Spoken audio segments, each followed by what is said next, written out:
From Captain America holding the hammer of Thor to Loki holding the whole timeline, everything is perfect, but this is not the time to dig up old skeletons, which I think James Gunn is trying to do because, according to sources, he's approached Josh Brolin for the role of Hal Jordan. There's no confirmation yet, but it's being said that in the Green Lantern series, Josh Brolin, who played Cable in Deadpool 2 and Thanos in the Infinity Saga, could play Hal Jordan. Ryan Reynolds played this same character years ago and still has nightmares about it. In the comics, Hal Jordan's history is quite extensive, but isn't Josh Brolin a bit too old for this role? However, it's also being said that according to the synopsis of the Lantern series, Hal Jordan will act as a mentor to John Stewart, the second Green Lantern, who is younger and will help solve a murder mystery on Earth in a true detective style, which will impact space and the greater DC universe. Then on September 9, it will be the 15th anniversary of the Attack on Titan manga, and to celebrate this, there will be a new announcement. I think they are going to give us the Mikasa show everyone is waiting for.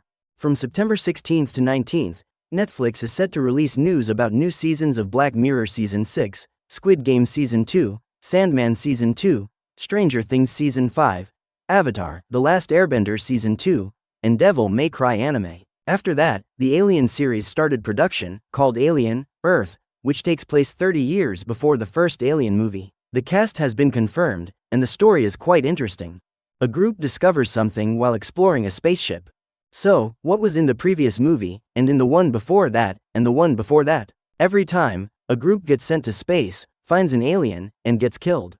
What's left? I mean, learn something from Predator. George Martin mentioned that they would write a blog post about House of the Dragon and revealed several details. The biggest revelation is that the showrunners of House of the Dragon decided not to include Aegon's second son, Maelor, in the show, even though he exists in the books. This sets off a butterfly effect, meaning his story might have had some impact going forward, which is now hard to show in the series. However, Ryan Condal, the showrunner of House of the Dragon, commented that there's nothing to worry about, they have it all figured out. He said to Martin, "Just keep writing your books, and we'll handle the rest." Next, DeMeo, who was a writer for X-Men 97 and wrote the first season and the second, was let go by Marvel for unknown reasons. DeMeo said that he would reveal the full truth to his fans on OnlyFans, which is the biggest reason. It seems we're finally finding out what happened. Then, Matt Reeves made some statements about Batman 2.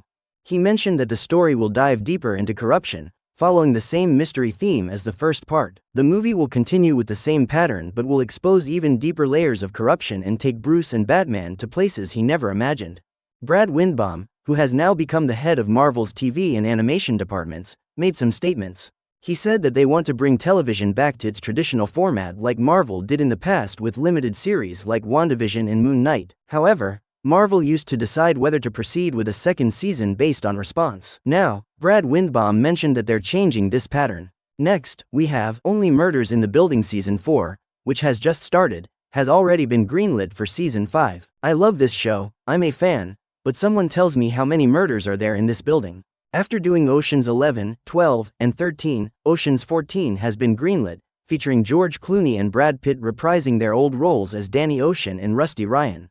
There's also news about the third part of Oceans 14 with a budget of $210 million. Moving on to Superman, James Gunn is diving deep into a sci-fi fantasy world, which will be very different from Man of Steel and the DCU. In this world, superheroes have been existing for many years, which shapes this world differently. Additionally, the DCU story won't take place in just one timeline. Movies or shows may depict stories from the past, present, or future, so it's going to be everything, everywhere, all at once. David Cornsweet's Superman might wear a different suit, possibly the black Superman suit. There's no confirmation yet, but some merchandise suggests it might be true. I hope James Gunn has planned something substantial, other than just avoiding fan backlash. Marvel is working on a new series, Captain Britain, which they had considered around 2015-16. They did some location scouting but it didn't materialize. They also considered including Captain Britain in Secret Invasion, but that didn't work out either. Now, they're thinking of making a show on a small scale. James Gunn said that Peacemaker Season 2 won't just start normally. There will be something very important at the beginning of Season 2 that will reveal how the first season was in a different universe, and now it takes place in the DCU James Gunn is creating. This will provide a proper explanation of why new superheroes are appearing and how Peacemaker will be a crucial piece in the DCU puzzle. This week, another symbiote, Lethal Protector, who is Venom's brother Completely Green, was shown in Venom 3. Now, we'll see him in his true black form. Venom Frog also made its first appearance, so the movie will feature Venom, a horse, and Venom Frog. Marvel has leaked some details that aren't confirmed yet. Spider-Man 4 movie shooting will start next year. It seems that the movies could take place between Avengers, Doomsday and Secret Wars, which we already discussed in the previous video. The first movie is likely to start between these two and could carry grounded elements as well as multiversal ones, with a focus on Peter Parker's domestic life. The second movie, possibly titled Shang-Chi Wreckage of Time, might show some elements of Kong and how he passes the torch to Doctor Doom, setting up how Doctor Doom enters the picture. We might see RDJ's Doom and other Defenders members, like Iron Fist. The third movie, Doctor Strange 3, might be positioned between Avengers Doomsday and Secret Wars, and could address Doctor Strange's struggles against incursions, and set up the conflict between Doom and Doctor Strange for Secret Wars.